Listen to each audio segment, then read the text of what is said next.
여러분 안녕하셨습니까? 양영태 TV의 양영태입니다. 오늘은 2022년 10월 15일 딱 중간입니다. 15일입니다. 토요일입니다.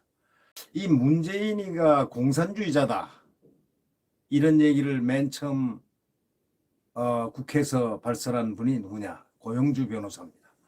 이 고영주 변호사는 여러분이 잘 아시다시피 공안검사의 대부라는 별명을 가졌듯이 공안부, 소위 이념이라든가 이런 부분에서는 대한민국의 어느 누구도 그를 따라갈 사람이 없을 정도로, 그분은 뭐 한 5분만 얘기해 보면 이 사람이 공산주의자다 아니다, 빨갱이다 안 빨갱이다를 당장 안다는 그런 속설이 있을 정도로 아주 대단한 소위 식별 능력, 소위 이념에 대해서 박식한 깊은 소위 마음을 꿰뚫어서 정신세계까지 볼 수 있는 그런 능력을 가진 사람이 바로 고영주라고도 합니다.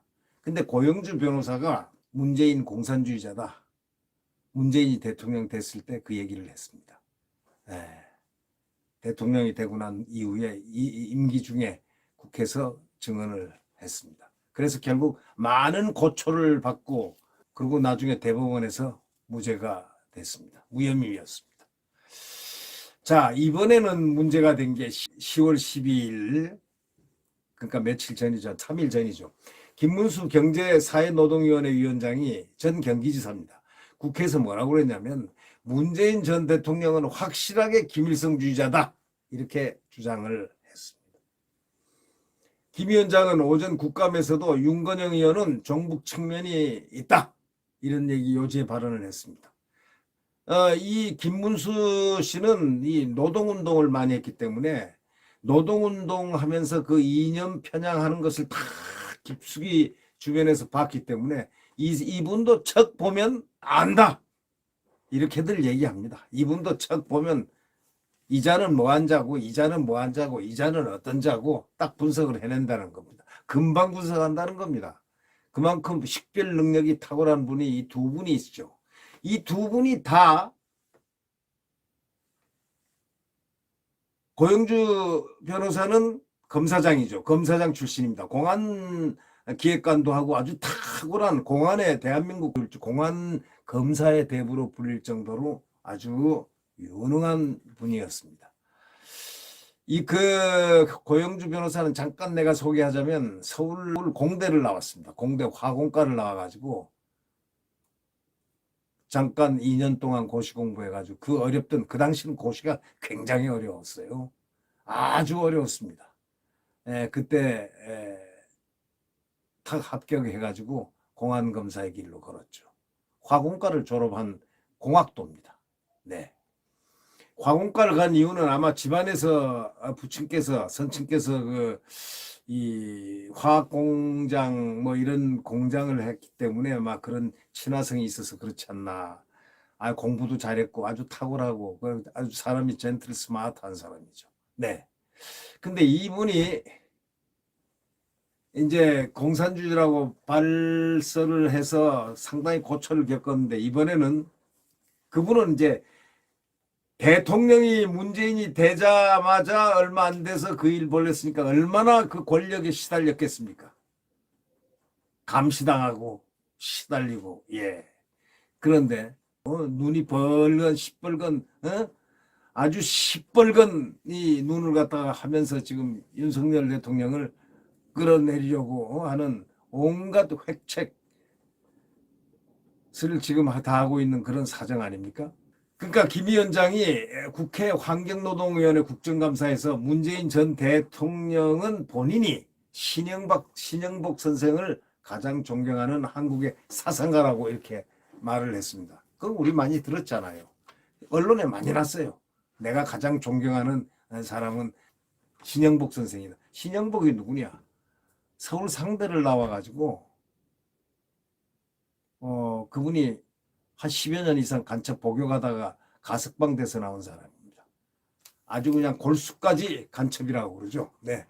간첩이라고 그러면 더 이상 할 얘기 있습니까? 간첩 혐의로 가서 10여 년 살다가 나왔다. 그것도 가석방으로 나왔다면 뭐 한 몇 년 받았다는 얘기가 될까요? 한 20년 받았다? 뭐 그 정도 되겠죠. 김문수 위원장은 문재인 전 대통령은 본인이 신영복 선생을 가장 존경한다고 했다.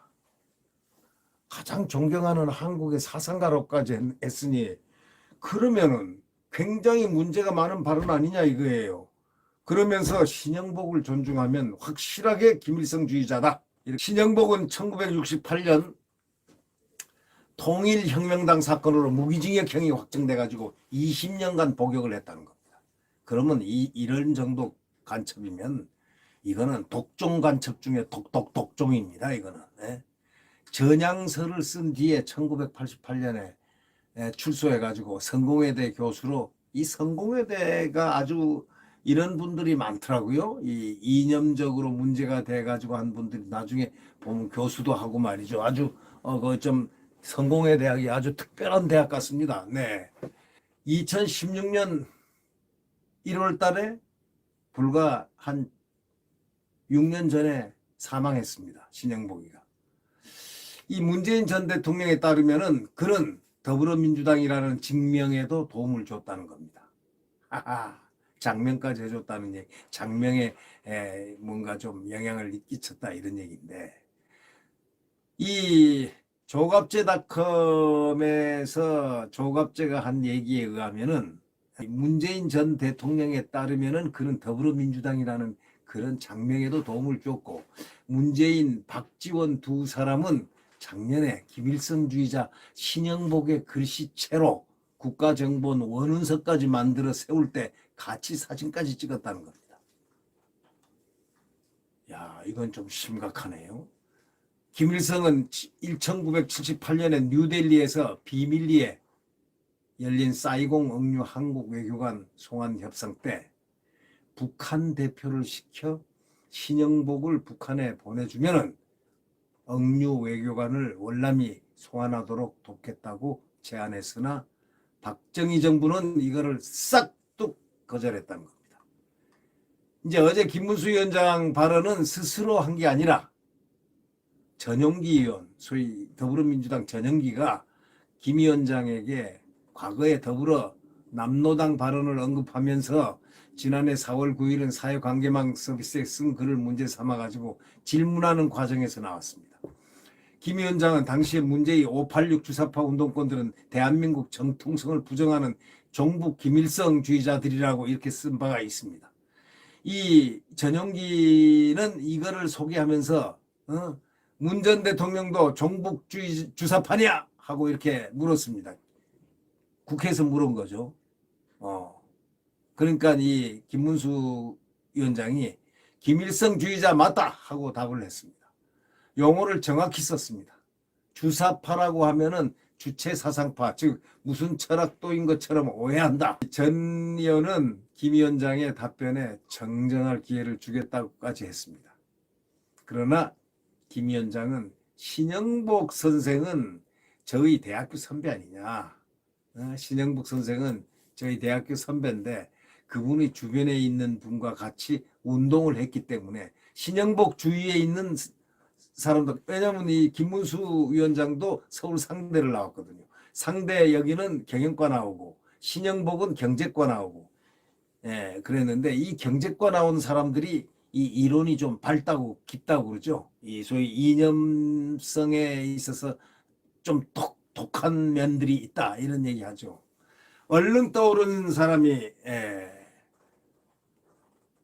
정현주, 제가 아는 정현주가 떠오르고 경제과 출신들, 또 유승민, 저는 개인적으로는 모르지만 경제과 출신들은 그러니까 이론적으로 굉장히 밝죠. 무슨 이론인지는 모르지만 하여튼 경제는 경제 이코노믹스란 건 주로 이론, 경제 이론일 테니까 말이죠. 네. 그러니까 결국 이렇게 대학교 신영복은 상대 경제과, 이분은 김문수는 경영과, 그 선후배가 되고 또 덕이 그 신영복 주변에 있는 사람들하고 같이 노동운동을 했기 때문에 다 안다는 거죠. 신영복 선생을 존경한다는 사람은 김일성주의자라면서 스스로 소신을 절대 굽히지 않았습니다. 이 김문수 위원장에는 이어서 이렇게 얘기했습니다. 김문수 위원장은 딱 말하는 게 아주 정확하게 얘기를 합니다. 신영복 선생은 저희 대학교 선배다. 그분의 주변에 있는 분하고 같이 운동했기 때문에 나는 다 안다. 다 알고 있다. 신영복 선생을 존경한다는 사람은 한마디로 김일성주의자다. 이렇게 소신을 또 국회에서 완전히 굽히질 않았습니다. 그래서 이어서 문 전 대통령이 평창올림픽 때도 북한 김영남, 김여정이 있는 가운데서 신영복을 가장 존경하는 대한민국 사상가라고까지 말을 했다는, 이건 언론에 난 것 같습니다. 이렇다면 대단히 문제가 있는 거 아니냐라고 덧붙였습니다. 여러분 어떻게 생각하십니까? 이 말을 듣고 대단한 사상가라고 하고 대단한 사상가로 했으면 대단히 문제가 있는 거 아니겠습니까? 이 김문수가 틀린 말인 것 같습니까? 김문수는 보니까 논리가 전개가 아주 단순 명료합니다. 네. 우원식 의원이 또 경악을 금치 못하겠다 이러면서 대한민국의 대통령을 신영복 선생을 존경한다는 이유로 김일성 종북주의자라고 말하는 사람과는 국회에서 증인으로 이야기할 수 없다 이러면서 더불어민주당의 다른 의원들도 국회를 모독하는 것을 넘어 농락하는 것이다. 본색이 드러났다. 퇴장명령 내려야 한다 하면서 강하게 반발했습니다. 그래서 그날 아마 쫓겨났죠. 국회에서. 이 전해철 더불어민주당 그날 그 환노위 위원장이죠.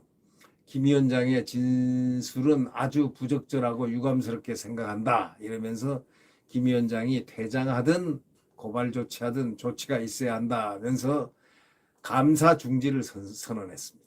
감사가 재개된 뒤에 전 위원장은 국감이 원활하게 진행되지 않는 논란의 중심에 김 위원장이 있었다면서 국감에 방해가 된다고 판단해서 김 위원장에 대해서 퇴장 조치를 하겠다 이렇게 말했습니다. 이후에 이제 김문수 위원장은 국감장을 떠났습니다. 여당 의원들은 전해철 위원장 조치에 고성으로 항의하다가 국감장에서 나갔습니다.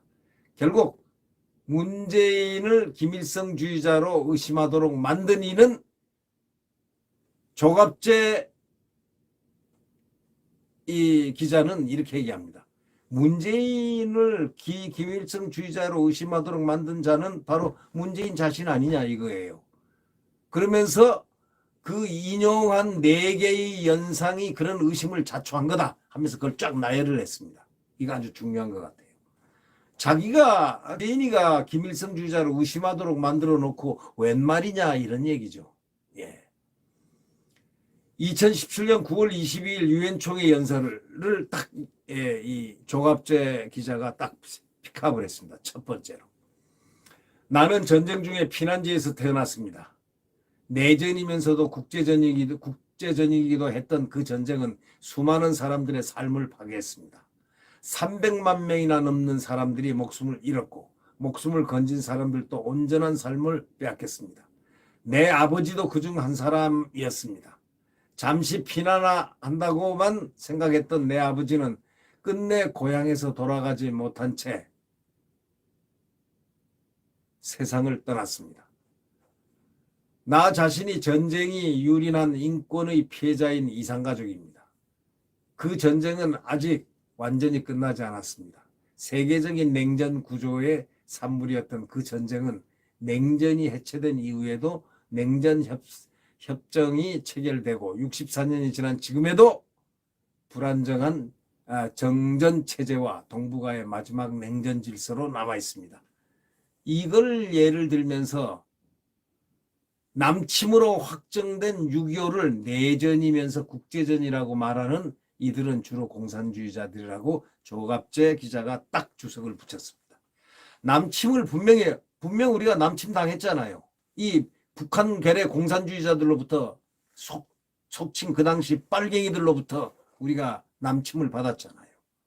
그런 어느 날 새벽 6.25 1950년 6.25 새벽에 완전히 한국을 도륙했지 않습니까? 따발총으로 무차별 대한민국 국민들이 도륙당했지 않습니까? 예, 바로 그것을 남침으로 확정된 6.25를 내전이라고 했고 국제전이라고 이렇게 말하는 이들이 주로 보면은 공산주의자들이라고 이 조갑재 기자는 딱 정의를.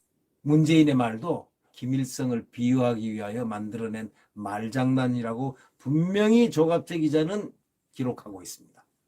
그 다음에 두 번째 증거로 2018년 2월 9일 평창올림픽 리셉션 환영사의 신영복 존경 발언은 문재인의 사상 고백이었다고 얘기합니다. 조갑재 기자의 말입니다.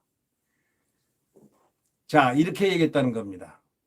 문재인이가 제가 존경하는 한국의 사상가 신영복 선생은 겨울철 옆 사람의 체온으로 추위를 이겨나가는 것을 정겹게 일컬어 원시적 우정이라고 했습니다.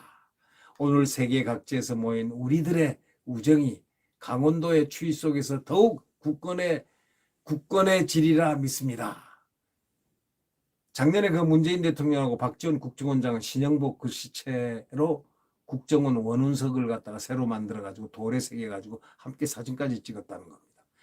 2018년 7월 26일에 문재인 공산주의자 발언 사건 피고인 아까 제가 얘기했던 고영주 변호사가 1심 최후 진술부에서 이 연설을 인용해서 문재인이 공산주의자라고 주장을 했다는 것을 상기시키고 있습니다. 네.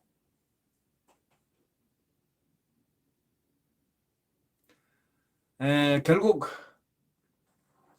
2018년 2월 9일 평창 동계올림픽 개회식 사전 리셉션장에서 환영사를 통해서 북한 최고인민회의 상임위원회 위원장 김영남에게 신영복을 사상가로서 존경한다는 발언을 하게 이르렀고, 신영복의 사상은 공산주의 사상이고 주체 사상이고 김일성주의 사상입니다. 신영복을 사상가로서 존경한다면 자신도 공산주의임을 고백한 것이나 다름이 없다, 이렇게 주장을 합니다. 이러한 상황에서 과연 고소인은 양심상 아직까지 자신이 공산주의자가 아니라거나 북한의 주의 주장을 지지 추종하지 않았다거나 자신의 소신대로 국정을 운영해도 대한민국이 적화되지 않는다고 말할 수 있는지 정말 의심스럽습니다. 재판장님의 현명한 판단을 기대합니다. 이걸 누가 얘기했냐면요, 공안의 대부인 고영주 변호사가 이렇게 얘기를 한 겁니다. 이러한 상황에서 과연 고소인은 양심상 아직까지도 자신이 공산주의자가 아니라거나 북한의 주의 주장을 지지 추종하지 않았다거나 자신의 소신대로 국정을 운영해도 대한민국이 적화되지 않는다고 말할 수 있는지 정말 의심스럽습니다. 재판장님의 현명한 판단을 기대합니다. 다 이렇게 얘기를 했습니다. 자, 그 다음에 세 번째, 2018년 9월 19일 평양연설을 한 대를 딱 끄집었습니다. 이 조갑재 기자가 아주 기자의 날카로운 시각으로 끄집어낸 겁니다. 평양 시민 여러분, 이거는 문재인이가 한 연설입니다.